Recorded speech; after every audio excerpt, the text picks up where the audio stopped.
A lot of thoughts. I mean, this was what I call an old-fashioned ass whipping in every phase of the game. You get out rebounded by 13, and hats off to Michigan State. We prepared for a fight.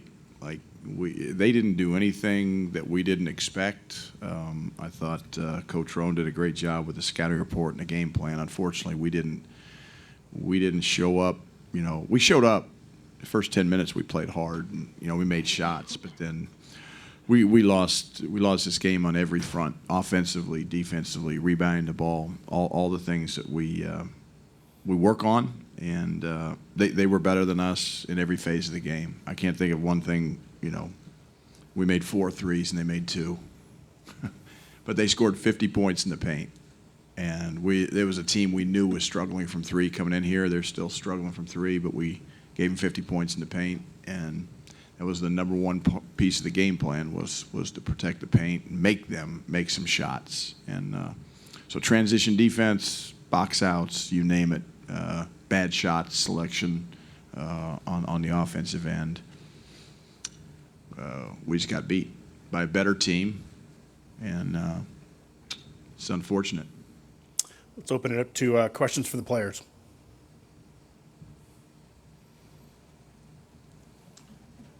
I guess for either of you guys, Jace Richardson for them comes in and really makes an impact, and I'm wondering what he does that makes him so difficult to defend and sort of the impact he's able to create for them. We knew that he wanted his left hand, and we just didn't really cut it off.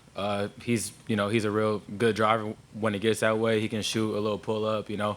He has a lot of things to his bag, but overall, it's just when he gets downhill to his left hand, he's hard to stop. For either of you guys, after the first 5, 8, 10 minutes or so, it seemed like your offense got really bogged down into a lot of one-on-one play. The ball movement kind of stopped.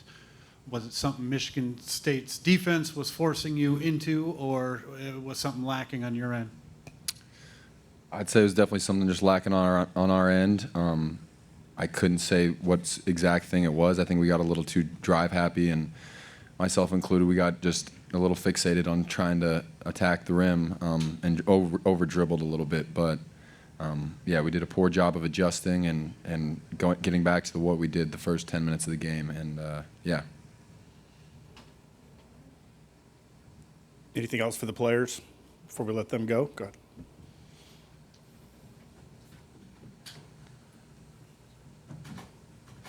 Yeah, I just wanted to ask either one of you guys how you kind of flush this one and get ready for the challenge tomorrow against UConn.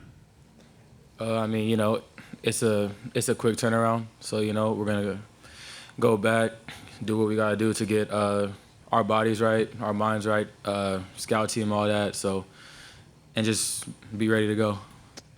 Yeah, there's no time to really have a hangover.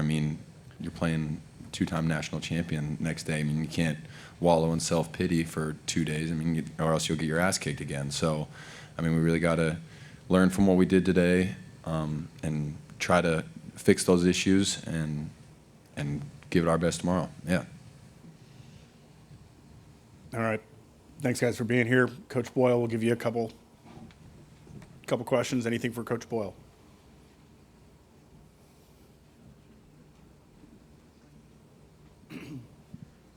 Coach, as was just said, this is a quick turnaround. And so if there's, 1 or 2 things you want to try to emphasize here over the next, 18 hours, what do you want to do? Well, look, my assistant coaches, they do a great job scouting. I've got a great staff. I really do. I've got a lot of confidence in them. So I'm going to watch this film. We had dinner at 7 tonight. I want to spend about a 30-minute film session talking about today's game and what we did, what we didn't do, and show them. There's no teacher like film other than experience. And then we'll eat, and then we'll turn our attention to UConn and get ready. It's a quick turnaround for both of us. They played the first game. They got a few more hours rest. But look, it's who's going to be hungrier tomorrow. That to me, that's what I'll find out about our team. One thing I know about Coach Hurley and the way he's wired is I know they'll be ready. They're a little angry. Who's going to be angrier, UConn or Colorado? That's what we'll find out at 10:30 tomorrow morning. Coach, with all that's happened to Lahaina in the last 15 months, being back here, first of all, did you have a message for your team about how important or different maybe this tournament was, and what's it been like to actually be here for you guys? Well, number one is it's great, and I'm happy for the residents of Maui and specifically Lahaina because of what they went through, and we're very cognizant of that and appreciative to be back and maybe help get things back to normal, whatever that is for the people that were affected by the wildfires, and so our hearts go out to them for sure, and I think it's a great step in that direction.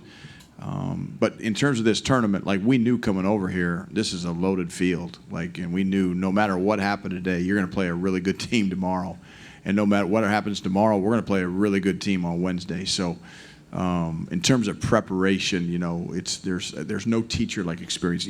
We had 6 days to prepare for Michigan State, and like I said, they didn't do anything we didn't expect. We knew they were going to crash the boards.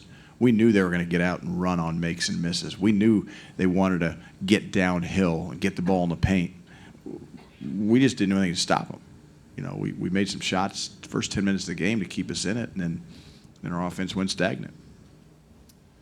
Tad, now that you're 5 games into the season, obviously this was your first high major opponent. As a coach, I'm curious on your progress report early on with what this roster has, and where you needed to get to based on what you lost from last season. Like you're getting certain expectations of your program. Are there certain areas right now that you have maybe greater concern in than you might have had or thought you'd have in the middle of October? Well, I know, Matt, guarding the ball defensively has been an issue for us, even in our 4 games before this first high major team. So guarding the ball defensively, and at 8, I don't know what the final was. I know they had 8 points at halftime from us just guarding the ball in the first half. I don't know what it was for the game. So that's part of it. Taking care of the ball. I mentioned that before the game. Did a better job of that. 4 turnovers in the first half, but we had 5 in the first 5 minutes of the second half, which allowed them to expand the lead rather than us to contract it. So there's a lot of things for us to work on. The one thing I learned, I think, and it was pretty obvious if you watched us tonight, Elijah Malone is a heck of a weapon for us. We've got to use him more. And we got other guys that think they're shooters, and I call those guys shot takers. And we need to find some shot makers. And the first thing we got to do is take good shots. And that we did a poor job of that, I thought, when we started struggling. Trevor mentioned dribbling the ball. We got a lot of guys that dribble the ball, not too many guys that drive the ball. Michigan State's got guys that drive the ball. There's a difference between dribbling and driving. We dribble it, they drive it. And then we got to make good decisions when we do drive it. But toughness. And I mean, they made some really good verticality plays in the second half at the rim. I thought were really good defensive efforts by Michigan State. And on the other end, they go through us like a hot knife through butter, and there's nobody at the rim going vertical. That's all toughness. That's all that is. And if we don't figure that out, we got a long season ahead of us.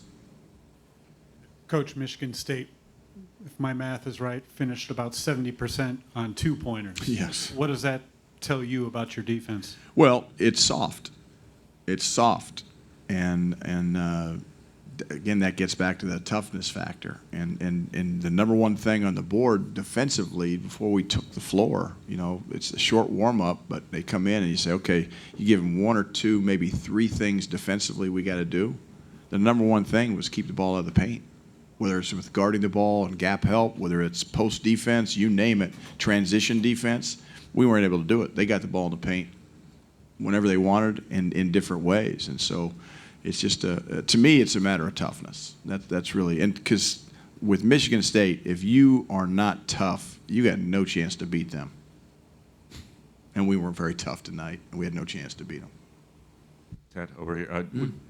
A guy like Jace Richardson, who's 6 whatever games into his career, I'm wondering how much a part of the scouting report he's already become when you watch their previous games, and what your general thoughts of him are? Well, he's a part of it for sure because he's very dynamic. He comes off the bench, and sometimes I don't think our players understand how good a players come off the bench in college basketball, especially for programs like Michigan State.